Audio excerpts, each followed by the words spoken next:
Usisahau kushare, kusubscribe na kulike. Nchini Tanzania, changamoto ya ukataji wa miti inaendelea kuathiri mazingira na vyanzo mbalimbali vilivyo na mahusiano ya moja kwa moja na tabia nchi. Mhifadhi daraja la kwanza Steven Odongo Uyugi anaeleza kuwa kitaifa zaidi ya hekta 400,000 za misitu hupotea kila mwaka. Ndio. Ukiongelea nishati safi, maana yake unaongelea utegemezi kwenye mazao ya misitu kwa maana ya kuni na mkaa. Na tunapoweka juhudi kwenye matumizi ya nishati safi, maana yake tunapunguza uharibifu katika mazingira, kwa sababu misitu ni uhai, misitu ndio mazingira, ndio kuboresha mazingira. Kwa maisha ya binadamu tunategemea sana hali ya hewa, na hali ya hewa huboreshwa na misitu. Na wananchi wengi wanategemea nishati itokanayo na misitu kama sehemu badala. Kwa hiyo tukipata nishati safi kwa maana ya matumizi ya gesi, umeme, vitu ambavyo haviathiri mazingira, maana yake sisi tutakuwa na uwezo wa kuendeleza na kutunza misitu yetu bila kuwa na usumbufu wote. Na matumizi ya mkaa umekuwa ni chanzo kikubwa cha kuharibu misitu yetu. Matumizi ya kuni, na vijijini bado watu wengi wanaamini kwamba bila kutumia mkaa au kutumia kuni chakula chao hakijawa vizuri. Lakini mimi ninachojua, tunatumia gesi, na nyumbani kwangu natumia gesi, na gesi chakula chake ni kama kile cha kutumia kuni na mkaa. Na vile vile chakula kinakuwa kisafi. Matumizi ya kuni pia yana madhara makubwa kwa maana ya moshi unaotoka pale, carbon monoxide, na ndio inachangia kabisa kuharibu hewa, kuleta mambo tunasema hewa ya ukaa. Maana yake yanakuwa mengi kwenye mazingira, basi maisha yanakuwa, ndio maana usikia watu siku hizi tunapata makansa na kila kitu, kwa sababu ya ile tunasema ni mapafu ya dunia ni msitu, ndio unaonyonya hewa chafu na kuleta hewa safi ya oxygen. Kwa kweli ukiangalia kitaifa, huwa tunapoteza hekta zaidi ya 400,000 kwa mwaka. Hekta hizi hupotea kwa maana ya matengenezo, kukata miti kwa ajili ya mkaa, kuni na mbao. Na misitu mingi ya hasa za vijijini inakosa ulinzi kwa sababu usimamizi unakuwa ni hafifu. Kwa misitu ambayo inakuwa imebaki kama kimbilio ni misitu inayosimamia na TFS, ambayo sasa imetunzwa na inanawiri. Kwa hiyo mahitaji ni makubwa kuliko kile kinachotolewa. Kwa hiyo hekta zaidi ya 400,000 kwa mwaka tunapoteza kutokana na matumizi ya nishati. Kiujumla, wananchi wasifikirie kwamba miti ile tunaogawa ni bure. Ile miti inazalishwa kwa kodi za wananchi, na serikali inarudisha kwa wananchi kwa maana ya kuboresha mazingira. Na sisi tuko bega kwa bega na taasisi tunazowagawia miche kwa ajili ya kupanda kwenye maeneo yao. Inapobainika kwamba kuna mtu anafanya ukorofi au kuingiza mifugo kwenye maeneo yaliyopandwa miti, tunaingilia kati. Na mara nyingi tukiwabaini, tunawashtaki, tunawachukulia hatua kali zaidi, na kiasi kwamba tatizo hasa katika shule, walimu wengi wanakuwa waoga, hawezi wakafikisha taarifa kwa muda. Lakini tukipata taarifa kwamba kuna eneo fulani tulipanda miti alafu watu wanachungia mifugo, wanaharibu, kwa kweli tunachukua hatua kali, kwa sababu hii sio kwa ajili ya mwalimu. Mwalimu yule ni mtu amekuja kwa ajili ya kufundisha, yeye kwao pengine ametoka Arusha, mwingine anatoka Mbeya, lakini hapa ni Sengerema. Mtu anapokuja kwenu, maana yake anakuja kuwaletea mabadiliko, na sio kwamba anafanya kwa niaba yake, anafanya kwa niaba ya wananchi wa Sengerema. Kwa hiyo tunapoona kwamba kuna changamoto kama hizo, wako kwetu, tunashirikiana na ofisi ya mkuu wa wilaya kushughulikia hayo masuala na kutatua kwa haraka zaidi. Mimi wito wangu kwa wananchi, maisha yetu yanategemea sana jinsi tunavyotenda na jinsi tunavyofanya. Na kwa wilaya yetu wa Sengerema na Buchosa tumejitahidi, hata wananchi wana mwamko mkubwa sana katika swala lazima la kupanda miti. Miti tunasaidia sehemu ndogo, sio sehemu kubwa sana, lakini tunafanya hivyo kwa maana kwamba tuwape utaalamu wa upandaji miti na utunzaji. wananchi wajikite kwenye mazingira safi, kwa maana ya kutunza miti. Ukipanda uitunze, na ukitaka kuvuna omba msaada, tukupe ushauri wa kitaalamu kwamba huu mti umefaa kuvunwa au haufai kuvunwa. Sio kisha panda wewe kazi ni kufyeka na kulima na kuvuna. Ni lazima tujue kwamba miti hii ndio maisha yetu.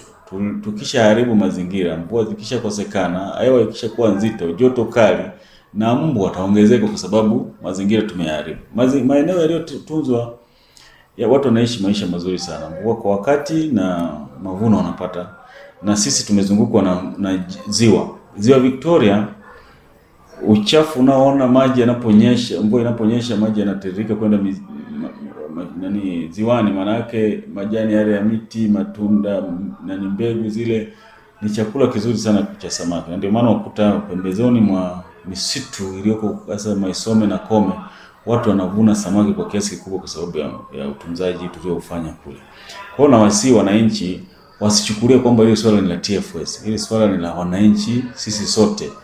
Tukitunza mazingira na sisi tutaishi maisha mazuri, na tutaishi maisha yasiyokuwa na wasiwasi, kwa sababu tutapata chakula cha kutosha, hewa nzuri, na maisha yatakuwa mazuri zaidi. Hali hii imekuwa mzigo kwa wananchi, hasa wanawake wanaotumia kuni kupika majumbani. Christina anaeleza jinsi matumizi ya kuni yanavyomsababishia adha, ikiwemo moshi mwingi na masizi yanayochafua vyombo vyake, na wakati mwingine changamoto ya kiafya. Usumbufu unaopata kupikia kuni kuna changamoto zake. Wakati mwingine ndio hivi unakaa unahangaika tu na moshi. Wakati mwingine unapopika unatoa sefuria, ukishika masizi yanabaki mpaka kwenye vyombo. Kwa mfano sasa hivi, zamani watu tulikuwa tunaenda mapolini kwenda kuchanja kuni, lakini sasa hivi kuni hazipatikani kwa urahisi. Hata hivyo, juhudi za utoaji elimu kuhusu matumizi ya nishati safi zinaanza kuleta matumaini. Afisa misitu wa wilaya ya Sengerema, Ponsian Paul, anafafanua kuwa elimu wanayotoa kuhusu matumizi ya nishati safi imeanza kusaidia kupunguza matumizi ya kuni pamoja na mkaa. Katika mpango wetu huo na mkakati wetu huo, miti hiyo ambayo tulikuiotesha kwenye vitalo, tumekuja na hatua moja kuigawa bure katika taasisi mbalimbali. Kutokana na elimu tunayoifanya, watu wameanza kutumia gesi, watu wameanza kutumia majiko sanifu. Kwa baadhi ya taasisi, matumizi ya nishati safi tayari yameanza kuleta matokeo chanya. Mpishi katika Chuo cha Maendeleo ya Wananchi Sengerema FDC anasema kazi yake ya upishi imekuwa rahisi sana na yenye furaha zaidi tangu alipoanza kutumia nishati safi. Kwa mfano kama uji, yani ni muda dakika 15 maji yameshachemka, unakoroga. Kwanza chakula kinaiva kwa wakati, kunuki moshi, mazingira yanakuwa safi, hata eneo la jiko. Katika kampeni ya upandaji miti ili kuokoa mazingira, je, wananchi wanaitunza miti waliogawiwa? Naitwa Mawazo Joshua, msimamizi wa Kitaru. Watukio ni wengi, wanakuja wengi, wanachukua miti mbalimbali, matunda, miti ambao wanakuja kuchukua wengi sana wanakuja. Yaani kwa hapa kwa hatua tunatoa hatua 3.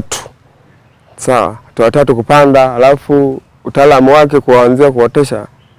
Sawa, naotesha, naanza kama bado kadogo, tunapanda mbegu.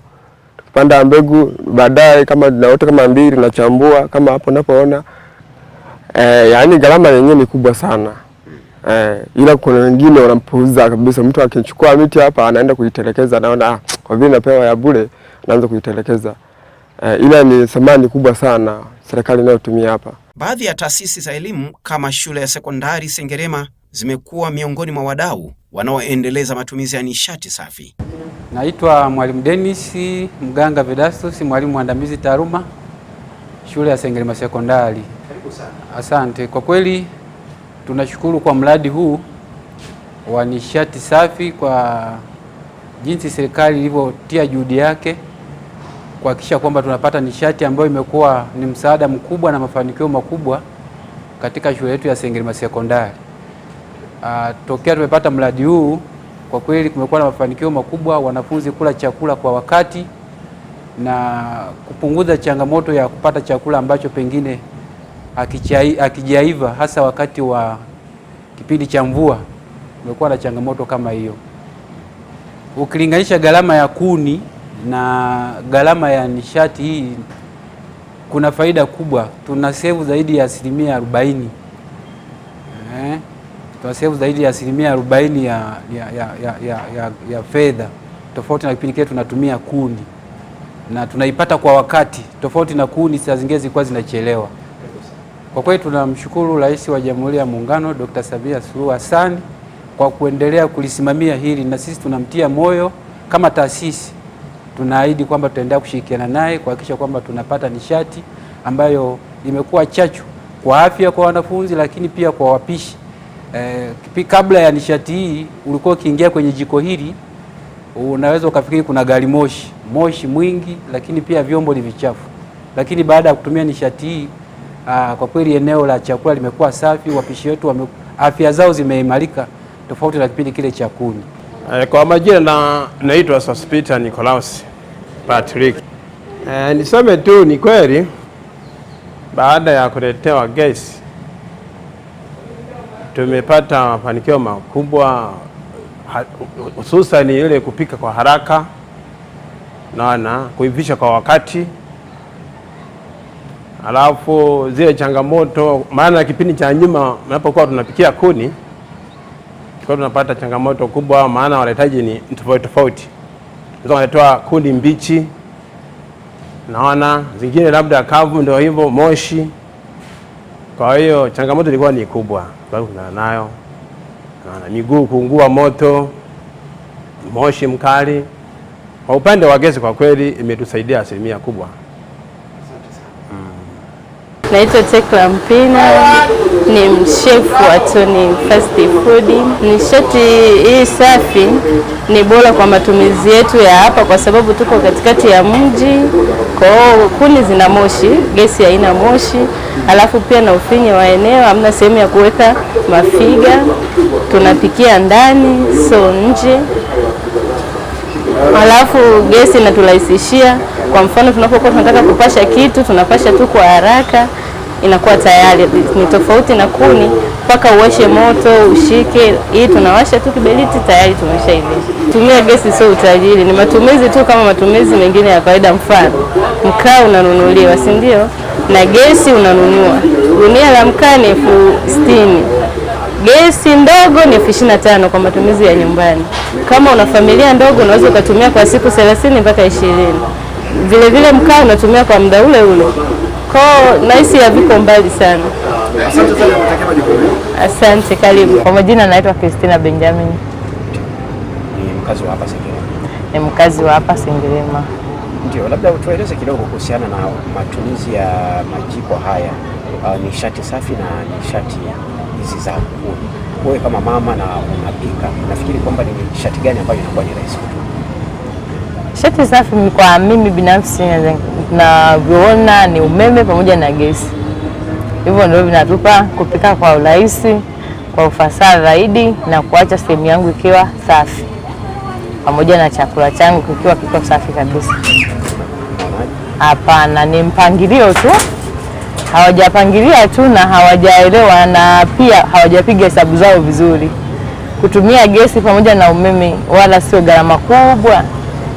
Ni wao tu kujipangia. Kwa mfano ukinunua kuni za shilingi 1,000, unazipikia mlo mmoja na zinaisha.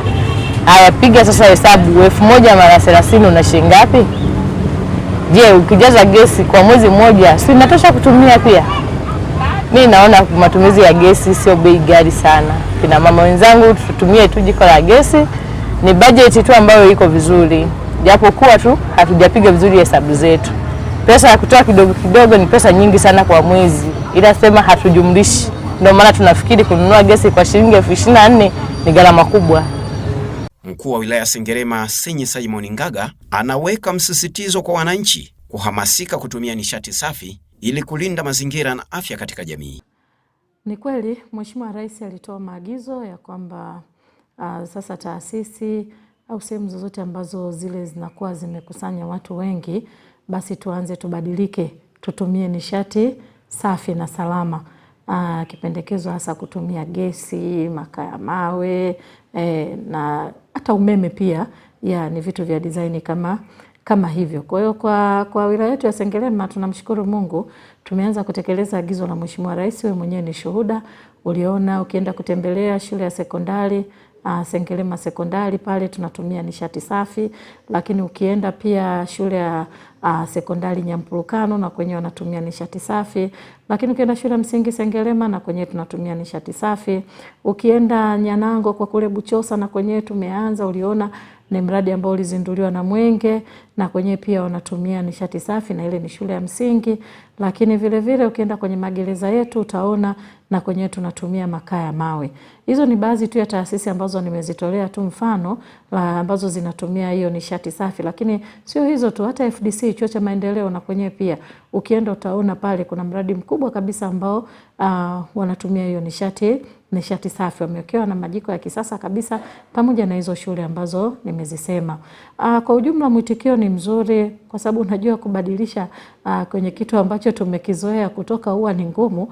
Maisha yote tulikuwa tumezoea kutumia mkaa, tumezoea kutumia kuni ambazo tuna hizo, kwa sasa tunaambiwa nishati ambazo sio safi. Na ni kweli sio safi kwa sababu ukiangalia pale unavyokuwa unatumia hizo nishati wewe mwenyewe unaona ukitumia mkaa jinsi mazingira yanavyokuwa, ukitumia kuni. Tumeona wazee wetu zamani hasa huko kanda ya Ziwa pia walipata madhara, macho yalikuwa yanakuwa mekundu kwa ajili ya kutumia hizo nishati ambazo sio safi, na mwisho wa siku moshi ulikuwa unaleta madhara. Watu wanasema huyu ni mchawi, sijui ni nini, kwa zile tuhuma za kienyeji zile za imani potofu. Tumepoteza wazee wetu wengi kwa mambo kama hayo, kumbe ni moshi tu ndio ulikuwa unaleta madhara. Kwa hiyo sisi tunashukuru wananchi, mwitikio sio mbaya. Umeona tumekuwa tukifanya unaita nini, hamasa ya kuhamasisha watu kutumia nishati safi. Kwa mfano hata kwenye maeneo ambayo yana mkusanyiko mwingi, kwa mfano umeona kipindi cha Mwenge tunakuaga na gari linapaki pale kwa ajili ya kuuza mitungi na inakuwa inauzwa kwa bei. Tunafanya kama promotion ili watu waweze kubadilika, wanakuwa wanachukua kwa nusu bei. Kwa sababu tuliweza kuuza kwa siku mbili, nafikiri tuliuza kama mitungi 7,000 kwa Buchosa pamoja na Sengerema ambao wale walikuwa wameleta kwa ajili ya kufanya hizo promotion. Lakini tuliona pia TANESCO walipita na mama ntilie na wenyewe pia kugawa mitungi ya gesi. Yote hizo zilikuwa ni harakati za kuunga juhudi mkono maagizo, kutekeleza maagizo ambayo yametolewa na Mheshimiwa Rais. Na tunashukuru, tunaona hata wewe mwenyewe ukipita sasa kwenye miji yetu ya Sengerema, kwa mfano zamani ukiangalia ilikuwa kupata gesi ni issue. Lakini sasa hivi ukitaka tu gesi ziko hapo, watu wanauza, mpaka zinauzwa na watu wanazidi kuongeza, biashara inazidi kukua. Manake ile na kuonyesha kwamba mwitikio upo, watu wanabadilika. Hatuwezi kusema tumefanikiwa kwa kiasi kikubwa, lakini tunasema safari ni hatua. Ukiona kuna positive results, unaona kuna matokeo chanya, lazima tushukuru kwa hicho ambacho tumeanza nacho. Naamini ndani ya muda watu wote wataelewa, kwa sababu wengi walikuwa wanafikiria gesi ni gharama, lakini sasa hivi wengi wanakuja kugundua kumbe ni matumizi yako, jinsi unavyoitumia. Lakini tumeona TANESCO pia, umeme, vifaa vya umeme pia vinaboreshwa. Sasa hivi ukienda kuna majiko ambayo yanatumia umeme mdogo na yenyewe pia yapo, mwitikio upo, yapo madukani yanauzwa mpaka yanaletwa. Maana yake ni bidhaa ambayo watu wanahitaji. Huwezi ukaleta kitu ambacho hakina soko. Kwa kila siku unaona zinatoka design tofauti na huku kwetu watu wanaleta wanauza. Manake mwitikio ni vile tu, huwezi kwenda kugonga kwenye kila nyumba ya mtu wewe unatumia nini, lakini tunafanya assessment kupitia pia wauzaji, kupitia kuangalia vile vitu vinavyopatikana, basi unakuwa unajua hapa kumbe somo limeeleweka na watu wameanza kubadilika, hasa maeneo ya mjini, maeneo ya kwenye center na hata vijijini. Sasa hivi ukienda na kwenyewe pia mmoja utawakuta, lakini tunasema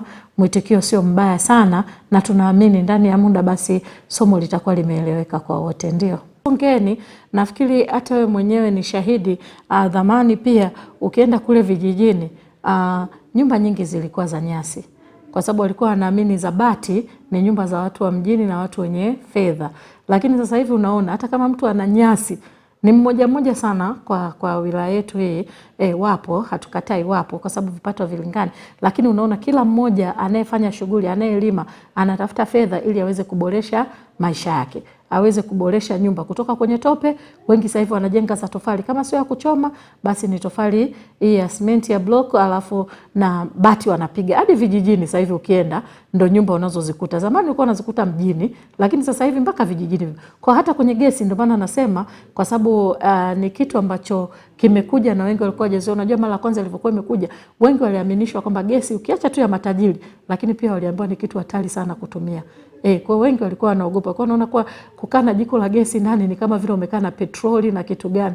Lakini kumbe ni matumizi. Inatakiwa tu kufuata matumizi sahihi. Kwa wengi wanaelewa. Ndio maana nasema wengi sasa hivi mwitikio unaona wanazidi kubadilika. Sisi tunatumia promotion, ndio kama nilivyosema. Saa nyingine tunaongea na wadau, wanakuja na gari, wanakuja na mitungi ya gesi, wanafanya na wanakuwa wanauza. Serikali imeweka ruzuku, wanakuwa wanapata kwa bei ambayo inakuwa ni ya chini kidogo. Kwa hile imesaidia pia kuleta mwitikio mkubwa. Ukienda hata kwa mama ntilie kwa mfano, kwa mezoea wengi wanatumia mikaa. Karibu wote walikuwa wanatumia mikaa. Hao mama lishe wetu utaona sasa hivi wengine wamebadilika, pia wanatumia majiko ya nini? Ya gesi. Na ukifika unataka chakula haraka haraka, wanakuambia sasa hivi haraka nawasha tu gesi hapa nitakupikia, chakula kinakuwa kipo tayari. Kwa hiyo ilikuwa ni mitizamo tu, kama ambavyo mitizamo kwamba ukiweka bati itakuwa nani. Kuna watu wanaona kumbe kuni madhara yake ni nini? Nikitoka hapo kazi inakuwa kubwa, uchafuzi wa vyombo na nini vile unavyopikia, mazingira yenyewe pia, mkaa mpaka ukakolee ukafanye hivi. Kwa wanaona gesi ni mambo ya fasta, umeme pia ni mambo ya fasta. Kwa wanaenda wanabadilika tu. Kwa hiyo kutokana na kipato mtu anavyopata na uelewa pia na yenyewe pia wanakuwa wanabadilika. Na wamekuja kugundua kwamba gesi ni gesi sio gharama. Sio gharama kama ambavyo ilikuwa imeaminika. Gesi ni matumizi yako. Of course ukiacha tu inawaka hapo, umemaliza kupika, mtu ana matumizi yake sio salama, utaiona tu kwamba gesi ni gharama. Lakini ukitumia vizuri kabisa, gesi sio gharama. Lakini vile vile hata umeme na wenyewe pia sio gharama. Ukikaa wenzetu wa TANESCO sasa hivi wanapopita vijijini, wanaelimisha pia. Ukikaa kwenye vipindi vyao wanaelimisha. Hata ukifuatilia matangazo yao mengi sasa hivi TANESCO wanatuelimisha tutumie pia umeme. Sio vitu vya matajiri hivyo. Ni kama zamani tu. Ukiona mtoto kavaa viatu, maisha tulikuwa tunajua ni watoto wa matajiri. Lakini sasa hivi kila mmoja anajua umuhimu wa kuvaa nini? Wa kuvaa viatu. Umuhimu wa kutumia nishati bora ni nini? Yote haya watu wanaelewa. Na nyinyi watangazaji au wenzetu wa vyombo vya habari, tuzidi kuomba mzidi kupaza sauti, mzidi kuongelea hili swala. Na mchukue wakina mama wale ambao wanatumia gesi wa kawaida kabisa, chukua na mama wengine wa kawaida kabisa wale wa level moja, afu waulizane pale uone watakavyoongea, kwa sababu mimi naamini wanaotumia gesi sio matajiri tu. Gesi inatumika na mtu yoyote kwa sasa hivi. Nimalizie kwa kuwashukuru sana wananchi wa Sengerema, kwanza kwa ushirikiano ambao wamekuwa kitupatia siku zote, na hata tunapokuja na mambo kama haya tunakuwa tumepokea maelekezo kutoka kwa viongozi wetu wa juu, na hususan kama agizo hili ambalo limetolewa na Mheshimiwa Rais Dr. Samia Suluhu Hassan. Wamekuwa wakipokea positive, mara nyingi wamekuwa wakipokea chanya, na hata hili limepokelewa vizuri. Nitoe wito tu wote tuzidi kubadilika, tuzidi kutumia nishati. Nasikia neno lenyewe nishati safi, nishati salama, nishati bora. Majina mazuri yote yako yamepewa na ndio ukweli wenyewe. Kwa tuzidi kuhamasika, tuondokane na imani potofu ya kwamba gesi wanatumia matajiri. Hapana, gesi tunatumia watu wote. Kwa nitoe rai watu wote tubadilike, tutoke kwenye matumizi ya nishati ambayo sio safi, tuende kwenye nishati ambayo ni salama. Nyinyi ni mashuhuda wananchi wa Sengerema. Kwa nini chakula tunategemea Buchosa? Kwa nini Buchosa tunapata mvua za uhakika? Kwa sababu kule kuna misitu imetunzwa na nini? Ukataji wa miti kwa ajili ya mikaa na shughuli nyingine, tunaharibu mazingira, lakini wakati huo hata sio salama pia kwa afya zetu sisi wenyewe. Kwa hiyo nitoe rai kwamba wote sasa tuamke, tuanze kutumia nishati. Matumizi ya nishati safi si tu kupunguza uharibifu wa mazingira, bali pia ni hatua muhimu kuelekea maisha bora na maendeleo endelevu. Mimi ni Peter Maresa. Usisahau kushare, kusubscribe na kulike.